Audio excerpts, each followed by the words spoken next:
Hey everybody, welcome to our epic expert interview. Today we have with us Emilah DeToro, and she is an intuitive coach, an energy healer, and a change agent. Welcome. We're so grateful to have you with us today. Thank you. Really glad to be here. Let's start with explaining to folks a little bit about what an intuitive life coach does and how your services might be a little different than other coaches out there. Sure. As an intuitive life coach, I'm working with clients really from the inside out. So we're working on intuitive development practices. We're working on ways that they can cultivate, listen to, follow, act on the guidance they receive or their inner knowing that they may have silenced for many years. That tends to be a habit.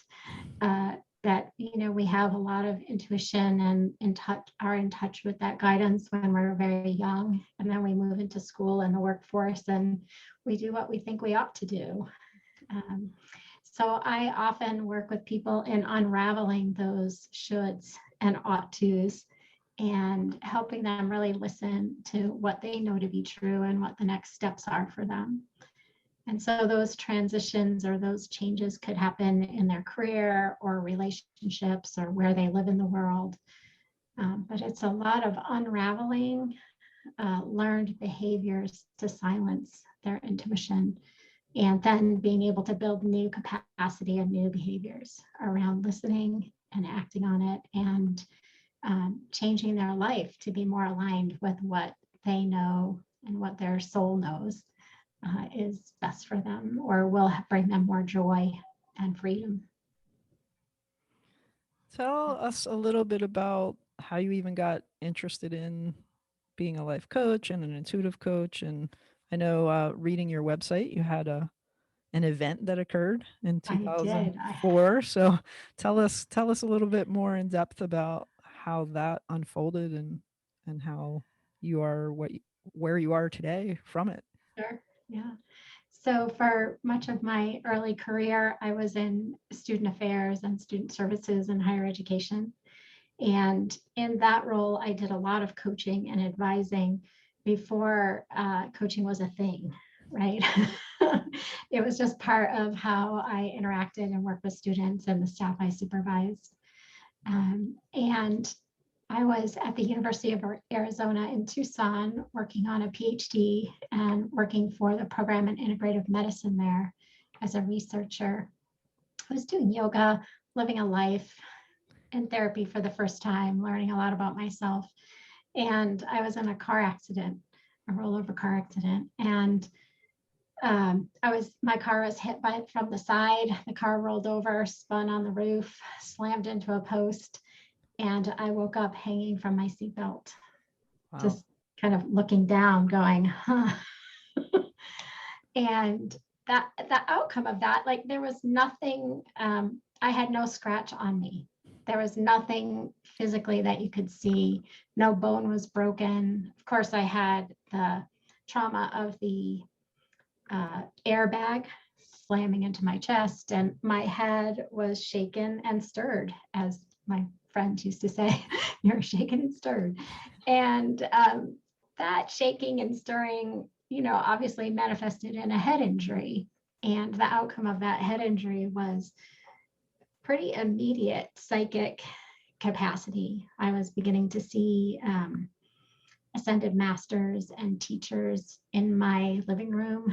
And, I had been studying yoga and Vedanta, so it wasn't all that surprising, but it was definitely new to me.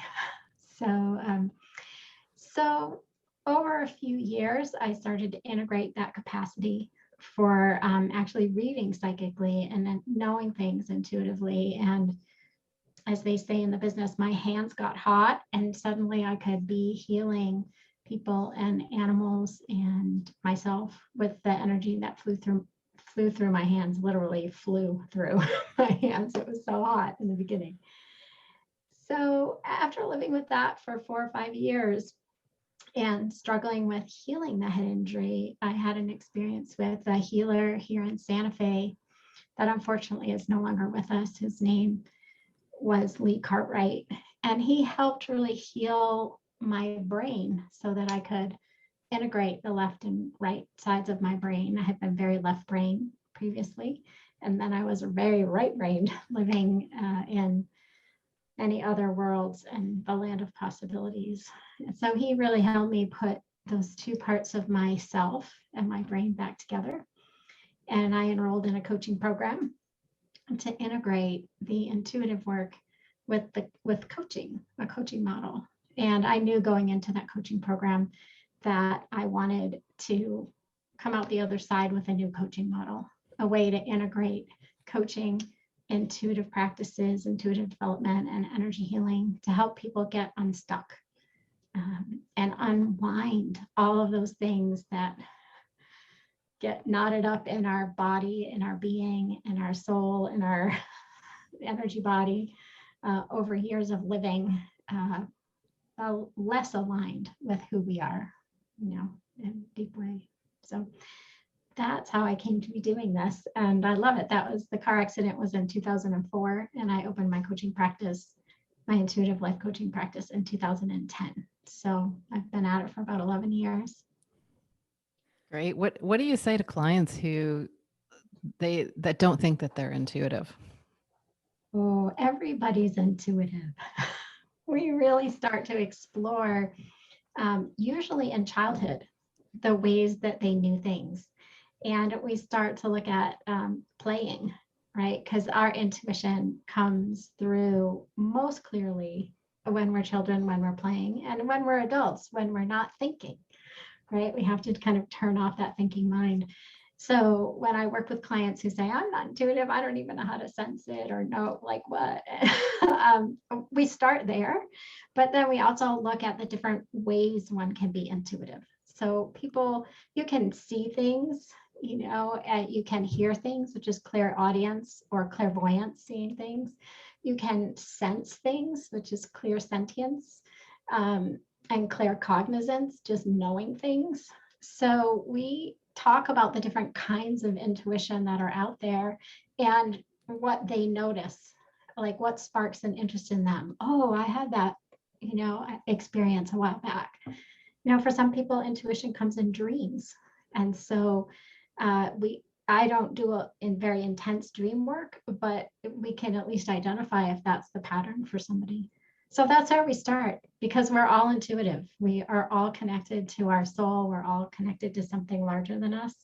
It's just a matter of discovering what our connection looks, feels like, senses, how we know, really.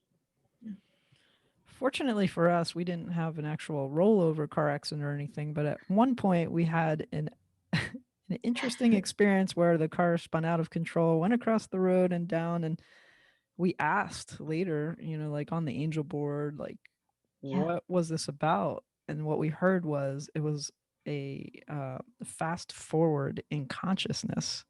Mhm. So it kind of sounded similar when you were like, I was just hanging there looking at everything, and next thing I know, I have this, opening, and it is Absolutely. very interesting how spirit will get our attention. And I guess the moral of the story is be as open as you can so you don't have to have those kinds of experiences. Absolutely.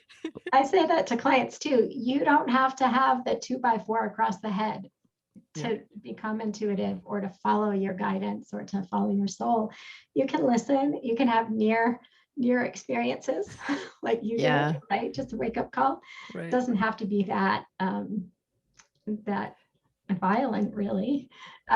But we can do it in our daily lives. We can learn these things without having to put ourselves at risk, And who knows, maybe for me, I needed my brain to be shaken and stirred to be able to do this work, right? Right. You never Yeah, know. I like that you talked about play too, because obviously when we're children, most everyone has some level of intuitive experience and all that wonder and excitement, and you're not worried about what people say if you're like, oh, I saw this or I heard this, it's just all imagination and fun. And yeah, I mean, why do we lose that? So I I'm don't glad know. you're I doing mean, the work you're doing to encourage people to be back in that space on a regular basis. Yeah, curiosity is a big thing. I think we get curiosity worn out of us as adults, right? And if we can get in touch with that curiosity, that sense of curiosity, well, why is this happening? As opposed to, oh, why is this happening? Right? Well, But being really curious about it. yeah, Lisa and I often talk about that and the different levels of consciousness and how um, a lot of people are still operating from a level of consciousness that is things are happening to me. Exactly. And then as we start to pay attention to intuition and our inner landscape, we really start to realize things are happening for us, even things like rollover car accidents, Yeah. that we might not see the gift right away, but we know that there is some kind of gift there because things are happening for us. Absolutely. And not only for us, but with us. Right. This is a co-creative environment we live in, actually, and the universe and spirit and our soul, we co-create it, right? So it's for us, it's with us, it's in collaboration to bring our highest and best out into the world. And that doesn't mean there aren't struggles or there aren't car accidents, and there are other things that are a challenge in life, but we certainly have support, right? And we can really blossom and be with ourselves even through the hard things. Yeah, I love how I think it's Michael Beckwith that talks about the four levels of consciousness, and it's like things are happening to me, things are happening for me, things are happening through me, things are happening as me. And how we can kind of, and of course it's not linear, that we can kind of go in those higher levels and kind of come back down into victim consciousness every once in a while. And, it's a fascinating cycle. So what do you do now, like to continue to grow and to learn, and to expand in order to help your clients? What kind of practices do you do? Yeah, I have several practices. One of them is a yin yoga practice. I find that really nourishes my nervous system and helps really clear out whatever gunk has gotten filled up in my system between. I often the first 20 minutes of a yoga practice, whether it's yin or not, because I'm starting to open up my body, I'm clairsentient. So my information comes through my body and then is translated into language. And so any yoga practice for me will open up those pathways. And the first 15 or 20 minutes, I just get information coming in.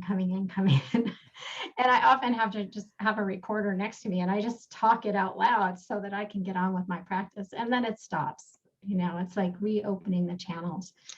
I also walk a lot. For me, walking with my dogs and out in nature is a real way to nourish my intuitive gifts and my connection with the planet and her people.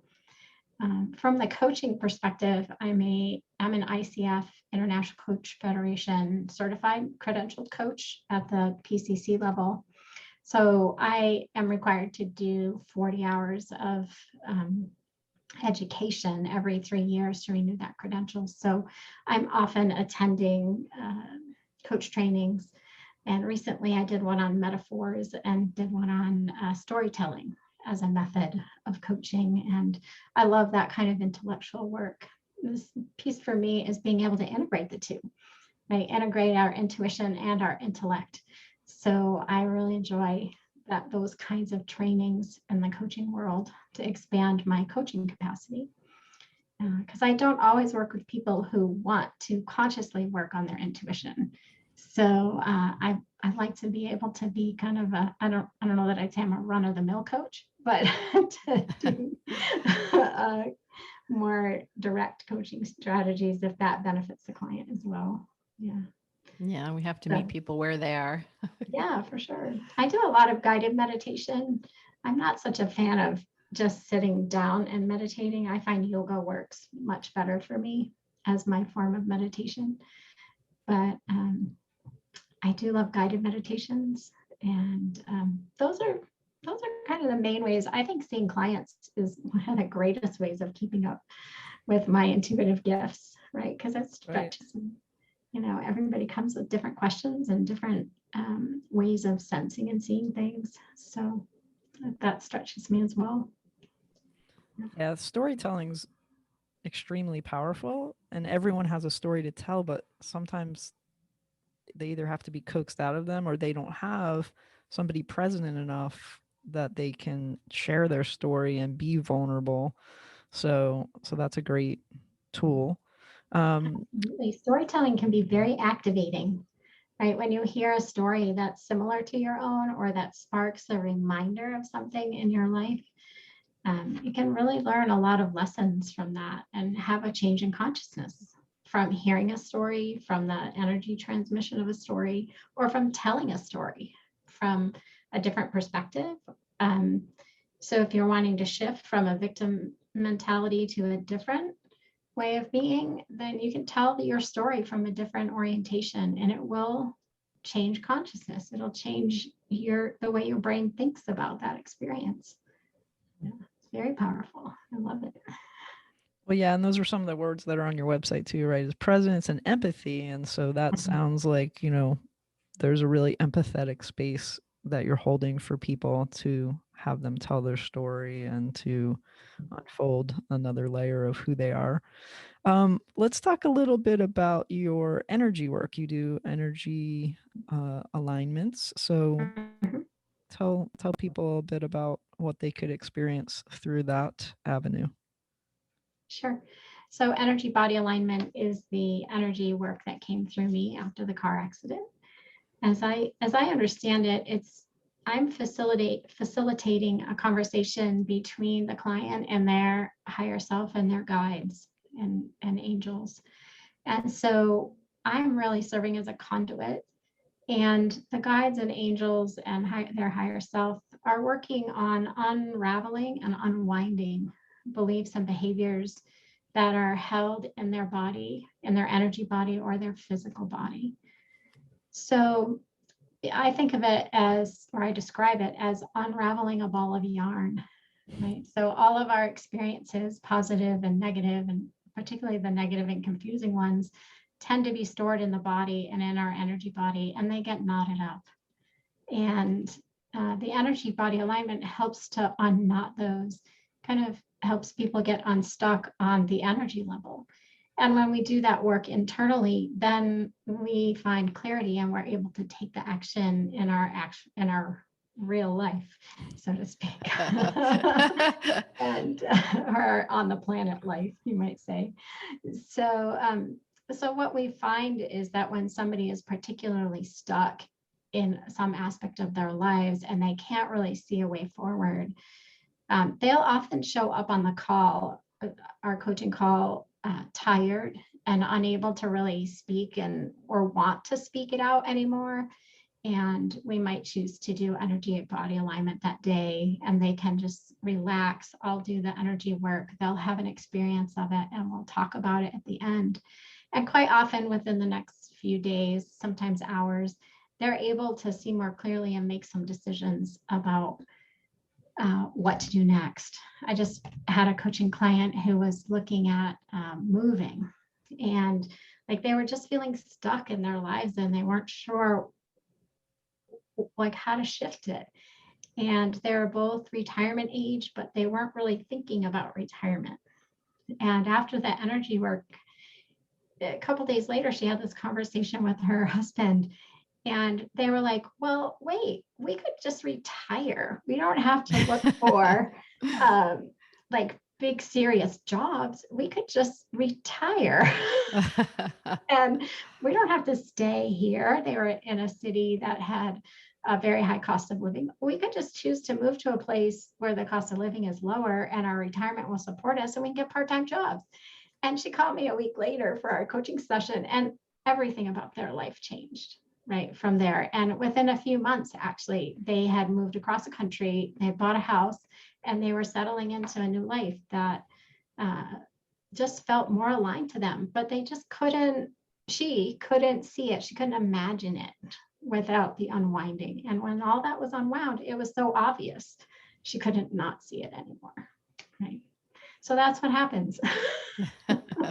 Sometimes, and sometimes people have healing from physical ailments or physical pain, or just simply get a new level of energy available to them to be living in their lives. Yeah. And we know there's no time or space, and it sounds like a lot of this work that you do can also be just done over the phone, including the energy work. Some people think, oh, well, I have to go in and physically be present. And I know, like most people's lives last year, a lot of things have changed, and a lot of practitioners have kind of morphed what they're doing to serve more people and in different ways. So just as a follow-up, tell people how they can see you and how, they can have those services in your location or remote. Sure.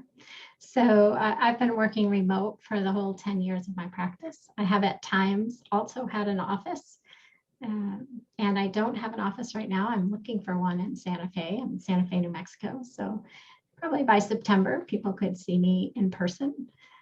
But in the meantime, and after that, the phone works great for energy work and coaching, as does Zoom. I use both of those on a pretty regular basis. And you can find me and the services on my website, which is emilah.com, Emilah.com. I do coaching packages, and I offer coaching packages and individual intuitive readings and individual energy body alignment sessions. But if you go with the coaching packages, you get all of it. The coaching package is called the whole shebang. Yep. So why wouldn't you want that? Right? Come on in, let's work for a series or for a period of time. You get the energy work, the intuitive readings when you want it, and good coaching too, and more connection to your intuition. So I love the title, the whole shebang. I've done nutrition coaching and would do something similar, offering Reiki as well. And I just think it's so important because it's really, and energy is everything. Energy is the basis of everything, and I think we're just now coming into the Aquarian age where people are really starting to realize that that's what's primary.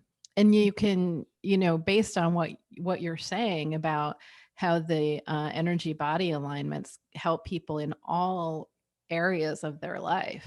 It's just, it's such a perfect, holistic way to approach life and the challenges that we face. So if you had to pick something that was your favorite, what is it that you love the most about what you do? Oh, I like the whole shebang. I like being able to be in a coaching session with a client and pull on whatever modalities or guidance I receive in the session to support the client in getting unstuck. I love working with people longer term. So I absolutely do shorter term work, but longer term, seeing a whole turning of a person's life, a transformation happening where they separate from something, they go through that liminal space where they're confused, they don't know where they're going and where they're going to end up, but they find their way, they get comfortable in uncertainty, and then come out the other side where they start to reorient to their new life and their new way of being in the world. So for me, the intuitive life coaching with all of it combined is really my favorite, because I get to hold witness for some really incredible life transformations over usually about a 6 to 18 month period. Yeah. So it's speeding up though. There definitely is something speeding up. People that I might have worked with for 2 years are now making shifts in 6 to 12 months. It's really stunning, that the way that universe is just speeding up how we change and how we live, for sure. And based on what you just said, what would you say to people who, I think based on our culture, there's a lot of people who avoid that liminal space. Like they really they don't want to be in a place of uncertainty or confusion. What would you say to those folks? I would say that that is the most fertile place to be. It's vulnerable, it's scary, it's an opportunity to work on ourselves and those fears and a sense of lack of control. But gosh, everything comes out of the void, right? The fertility is like the gestation period of being in a woman's womb, right? It's dark. You don't know what's going to happen. You sure as heck don't know what getting out of that womb is going to be like. And so, that's where the magic happens in the liminal space. And once you go through that a couple times in your life and you can reflect on it and see that the liminal space holds the magic, and it becomes not so scary. You still have to feel your feelings through it. There's still sadness and fear and grief and all kinds of stuff, but you know that there's going to be a light at the end of the tunnel, and you're actually going to get to that light and to the end of the tunnel. So I think it's a skill moving through liminal space. It's learning how to be comfortable in uncertainty. And there are skills and tools that we can all learn to be able to do that more comfortably. And we can still hate it, right? It's allowed. I just recently went through a big shift, leaving a job that I thought I was going to be at for the rest of my life. And I hated the process. I didn't like that I had to go through this, but I knew that I knew what I was going through. And I knew there would be something on the other side after I grieved the loss and found my next direction, which was reopening this intuitive life coaching practice. So, Congratulations. That's my favorite kind of response, right? To myself and others when people are going through really difficult transitions. It's like, congratulations, because, there's something better on the other side of who you thought you were and who you've become through that challenging or interesting time that you're experiencing.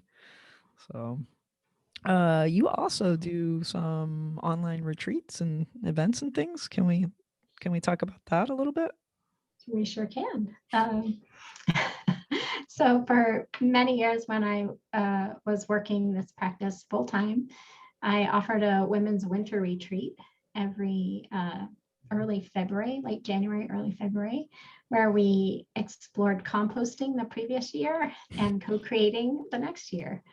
And so I did that in person when I lived in Albuquerque for 5 years. And this past winter, I offered that online. And it was really fabulous. We did it over 2 days. The first day, we're doing the composting, and the second day, doing the co-creating.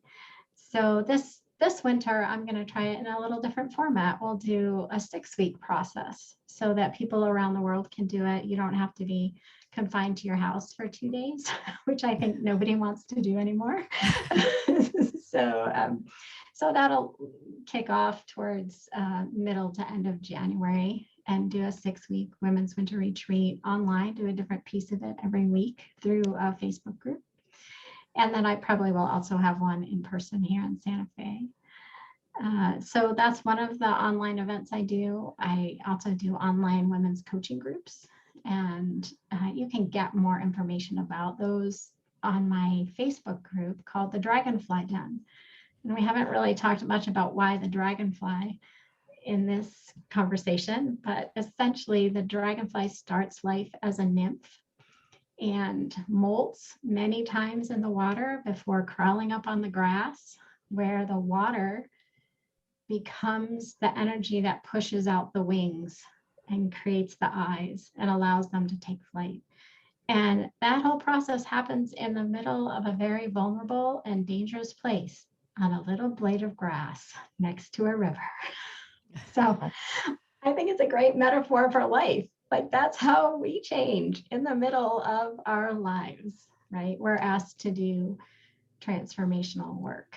And so that's why all of my business name is called the Dragonfly Coaching and Consulting. And you'll see the dragonfly as a metaphor in a lot of my titles of events, and therefore the Dragonfly Den. which is a Facebook group where we talk about intuition, where I do live intuitive readings on Fridays starting in August. And we just talk about using intuition and personal growth and spiritual growth. And so I use that group and the page to cultivate a dragonfly den, den of lots of dragonflies transforming in daily life.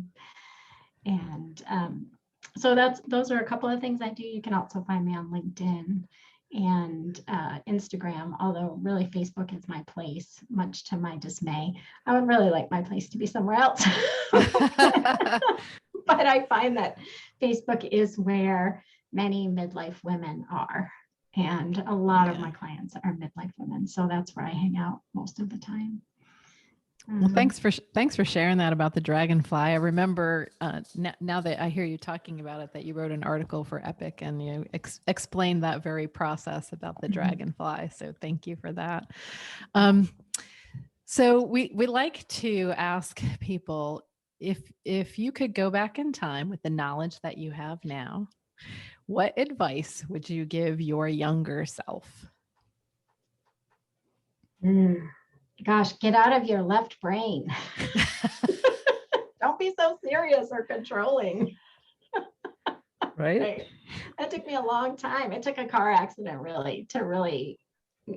for me to wake up to that. So I think have more fun, right? Don't take life so seriously, and do your work earlier, right? Do your work. I didn't even know I had work to do until I was in my mid-30s, but I wish that had happened earlier, and I might just poke her in another way to do that sooner, in another dimension if she's still out there. Hey. So that's definitely, and don't be so afraid, for sure. I know you and I have chatted before about astrology, and that's why I'm always like, why don't we teach astrology to kids? Because that would help with that process of not having to wait until you're, 30 or 40 or whatever to realize, oh yeah, I have this cosmic blueprint that can really help me with both potential in a positive way and challenges. So wishful thinking, hopefully it's happening. We also like to ask another question, which is, let's go the other way. And what do you see as the impact that you want to make, or the biggest contribution 10, 20 years, down the road?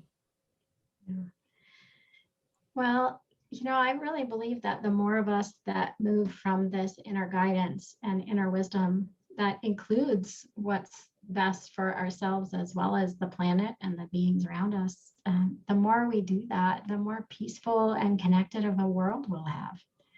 So I hope 10 or 20 years down the road that my contribution to that will have been working with people to make these shifts in their lives and really consider the needs of themselves, but also of everybody, right? All the beings on the planet. And I just really believe that leads to a more peaceful, contented, just happy, more playful, curious life. So I hope our world comes with us, or at least some communities of people head in that direction, like you all. I mean, that's really what E.P.I.C is about, I think, right? Yes. Yep. Doing our part in the entire evolutionary process of humanity here. Lots of dragonfly dens everywhere. Right. All over the place. I hope to seed a lot of dragonfly dens. That's a good way to think of it. Thank you, Lisa. And thank you for the time that you spent with us today. It's really been a pleasure to connect and chat. And so remind everybody once again how they can get a hold of you. Sure. You can get a hold of me on my website, which is emilah.com, EMILAH.com. And on the site, I have 10 years worth of blogs, really, about personal growth, spiritual growth, intuitive development, and a lot of storytelling. You'll learn a lot about me and my life and my stories, and in a way that I hope will help others, recognize their capacity and the ways they can change their lives. And then I'm on Facebook. I have a Facebook page, which is Emilah Dawn DeToro, Intuitive Life Coach. And then the Dragonfly Den, which is a private group where we can explore all things intuition, spiritual, and personal growth. And then LinkedIn and Instagram, same handle, so to speak, Emilah Dawn DeToro in both of those places. And I've been interviewed for a few podcasts, so those will be distributed through my blog and through my newsletter. So on my website, you can also sign up for my newsletter, and you'll get a free download of a article called Learning to Fly, Engaging Intuition and Faith. And that's a great way for people who are new to intuitive development and listening to intuition to get some tips on how to do that. So those are all the ways you can find me. I think my phone number is on my website, so you can also just pick up the phone and call me. Thank you, Emilah. It's been great to spend this time with you. And please visit Emilah. It's emilah.com. And for more information on EPIC, you can go to epicconsciousliving.com. Thank you. Thank you, Lisa. Thank you, Thank Laura. you. It's been a pleasure. Same.